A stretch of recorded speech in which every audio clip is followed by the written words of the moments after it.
Hey, what's going on, Guardians? My name is the Black Link, and it is very good to be with you once again. It's been quite a while since we've done one of these, and even longer still since we've talked a bit about the news surrounding our favorite game, Destiny 2. But very recently as yesterday, September 9th, 2024, we got some rather interesting news that I thought worthy of a video and, more importantly, worthy of your time.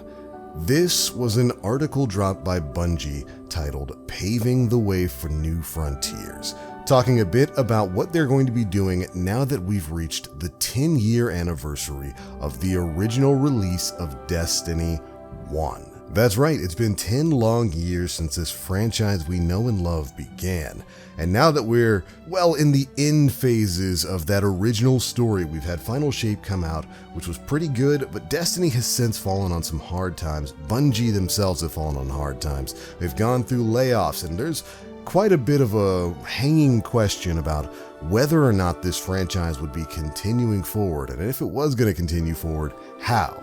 Well, worry not, Guardians, because Bungie's got an answer for you, and in this video, we're going to be covering everything they had to say, and then giving you some thoughts I've got on things moving forward. Let's go ahead and get started. Today marks the 10-year anniversary of Destiny. We set out in 2014 to do something new and different for our studio.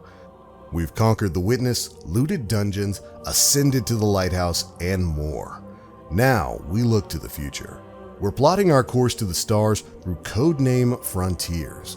We closed a door with the Final Shape, but we are opening a new one, a weird one, an exciting one that takes Destiny to places it's never been before. We're building this future now and are excited to share with you a first glimpse of it today.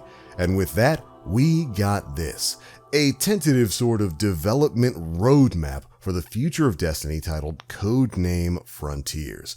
On here, you can see a section for upcoming expansions, seasonal updates, reward passes, 2 new expansions per year, one the first titled Apollo, the second titled Behemoth, which will consist of a major update in the summer of 2025, a major update in the fall of 2025, and then winter 2025 and spring 2026.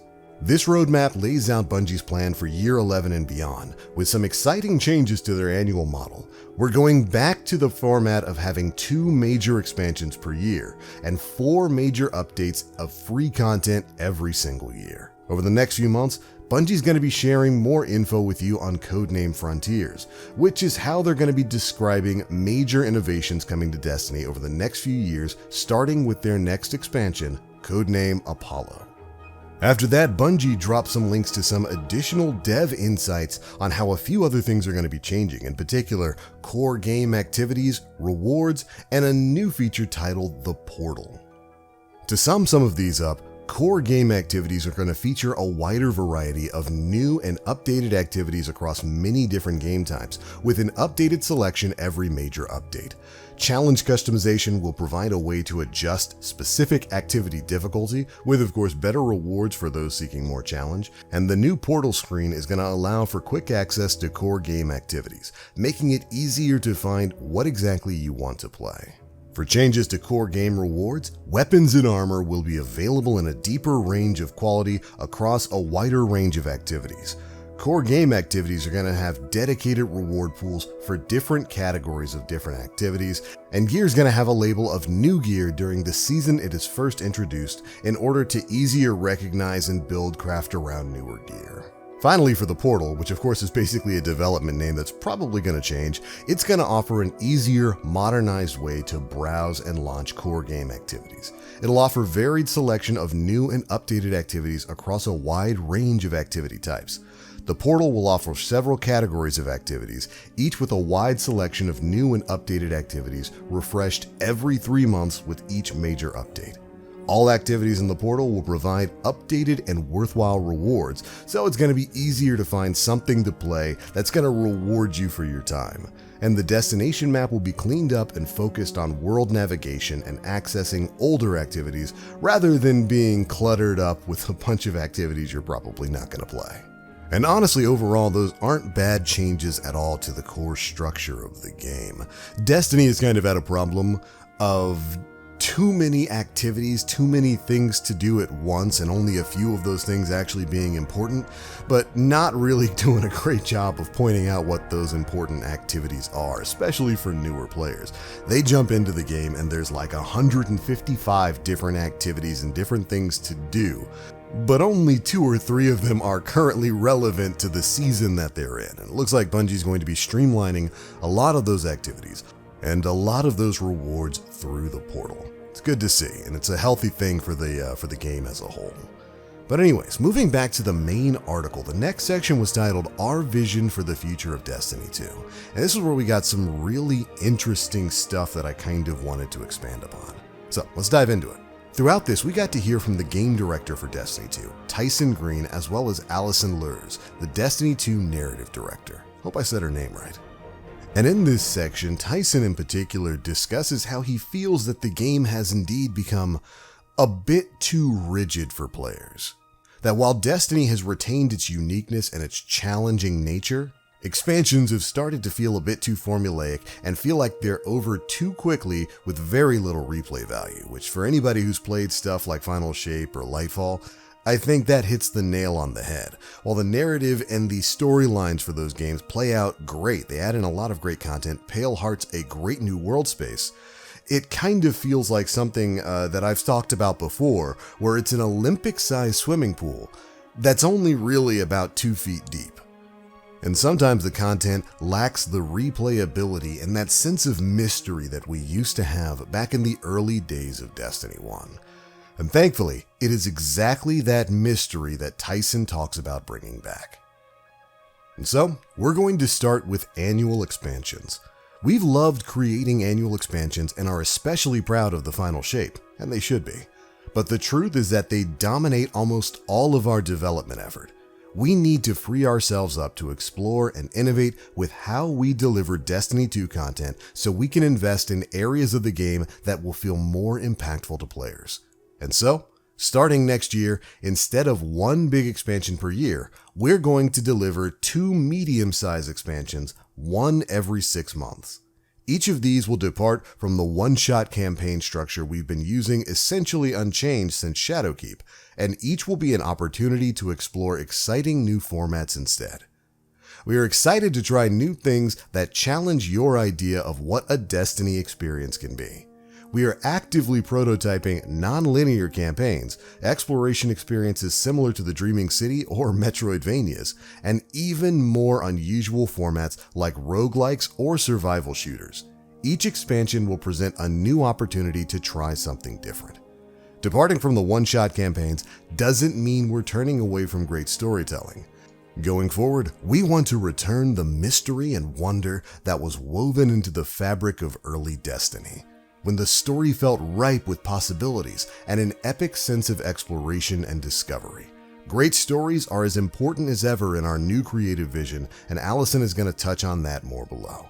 Now, this all sounds great to me, and it might seem a little bit familiar for some of you Destiny veterans out there. We're going to be moving from the 1 major expansion a year to 2 medium-sized expansions dropping every 6 months. AKA the exact same thing Bungie was doing when working under Activision. Now that is going to be a key point moving forward. I do think that's probably going to be working a little bit better than what we've currently got. It's going to give Bungie, I guess, a bit more time and a bit more resources to focus on slightly smaller world scale and story building, and hopefully pack those things with more content than what we generally get in these once-a-year major drops. And again, while I think this change is ultimately probably going to be a good thing, I think it's just very funny that we're going back to the format that Bungie was working with when they were under another publisher. And believe me, Sony's probably got quite a lot to do with some of the changes we'll be seeing. Anyways, next up we've got changes to seasons. With the change to 2 expansions per year, our seasonal model will be changing as well. Instead of 3 episodes, we will be building 4 major updates per year, 1 every 3 months. Each expansion will launch alongside a major update at the start of a season, and then a second major update will follow 3 months later to refresh the core game with new and reprised content, including activities like strikes, exotic missions, or entirely new modes like Onslaught, rewards like weapons, armor, artifact mods, exotics, and more, new weekly events, new features, and combat meta and balance updates. The big seasonal resets are still gonna happen, but now twice a year alongside those major expansions. Each update will be a substantial refresh of the core game, bringing new activities and rewarding content. Bungie are also excited to announce that, like Destiny 2 Into the Light, these updates and their content will be free to all players. So it seems like those major expansions are what's going to be paid, but these seasonal updates are going to be free. We want Destiny to be easier for anyone to play or recommend, so we want to remove that major barrier to the experience, which means we need to talk about changes to the core game itself. Now, the core game is basically Destiny's always available evergreen activity experience, and Bungie feels they need to fix two key things with it. 1, approachability, and 2, gear and challenge. As I mentioned before, the big problem with the core game for Destiny is that, especially for new players, it's absolutely overwhelming. You get jumped into this huge world with a million different things to do. And so, to address that, Bungie's of course going to be launching the Portal, which we talked about earlier, which is going to be a modernizing of their activity UI. Reworking that promises to make everything easier for players to find, and an easier way for players to figure out the activities they should actually be paying attention to. Now, the second part of fixing the core game is, of course, addressing the issues with activities and rewards. And just like we covered earlier, Bungie's going to be looking at making activities more challenging by doing stuff other than just making enemies bullet spongier and hit harder, while also bumping up the tiers of rewards you get for taking on those harder challenges. There's going to be higher tiers of legendary gear. Think stuff like adept weapons and artifice armor that are going to be available from these specific higher challenge ranges in a much wider variety of activities across both PvE and PvP. So, new modifiers and new tools for enemies to make them harder to deal with in higher challenge modes, and better rewards for conquering all of that. All of which of course sounds fine to me. Now, the final section of this video is going to cover the new multi-year saga of expansions for Destiny, starting with Codename Apollo. This is the big thing, the future of the franchise that we've been riding along with for 10 years. They finished the story they started 10 years ago with the final shape and the defeat of the Witness. And now it's time to start thinking about what's coming next. Here's what Allison Lures had to say. We're proud of the final shape and the ending we created for the Light and Darkness saga, and we knew that the episodes that follow would act as an epilogue, tying up Light and Darkness's hanging threads, but also setting us up for what's next. The episodes close doors and open new ones, purposeful ones, storylines that are set in place to prepare us for what comes next. And what is next is our new saga. You'll see teases of it in the later 2 episodes, and then fully kick off with Codename Apollo. This next saga is also based around a core theme, much like Light and Darkness was. It will introduce plenty of new characters, factions, twists, and more. There's a lot more here we will say eventually, but we don't want to spoil the journey for you. This will be a multi-year journey, one that we can't wait to take you on. Our first expansion, Codename Apollo, is a non-linear, character-driven adventure. So what do we mean by that? Well, previously in stories like The Final Shape, you experience the story as A to B to C to D in a nice straight line. In Codename Apollo, our story takes place over dozens of threads you'll explore and discover. So when you land on our brand new location, the story starts at A, and then you can choose if you want to go explore C first, or try to get into B, or maybe investigate D. And the options you didn't choose? Well, don't worry, those other options are still open for you to go back and play through. You'll need to, because the more you play and discover, the more the story progresses. So experiencing a certain number of threads opens up the next part of the story. The order in which you explore will be something you choose. But we have built Codename Apollo in a way the story will always make sense and flows from beginning to middle to end. There's no time gating, no waiting for the next drop. Codename Apollo's story unfolds based on personal player progression. Destiny is at its best when it's mysterious, weird, not afraid to try new things. This shift to non-linear stories isn't something we're locking ourselves into, but it is the structure that fits Codename Apollo best. The narrative structure of the releases that follow will be quite different. a structure to suit that game's experience, and we want to continue to innovate with each expansion across both gameplay and narrative. Apollo ends with the narrative gasoline that will propel us into the next few years with a clear theme, goal, and a destination that won't come at you as a straight line but will be well worth the trip. It'll reward you, it'll surprise you, and it'll take us places Destiny has never seen before. See you when the time is right.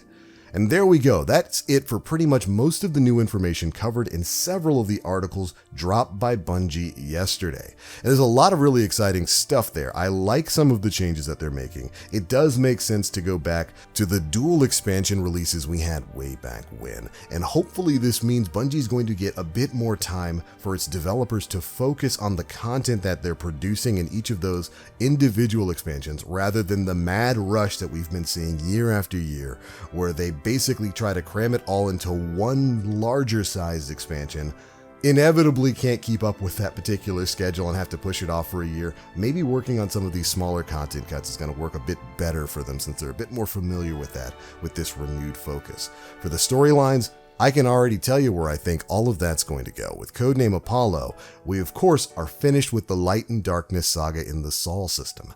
I think it's time for Destiny to move interstellar, baby.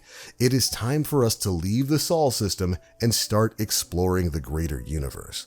There was a major question about what the story for Destiny would be now that we've completed this 10-year journey we've been on. I mean, we've defeated the Witness. What in the world are Guardians going to do now, other than go back to exactly what we were doing in the golden age of the story?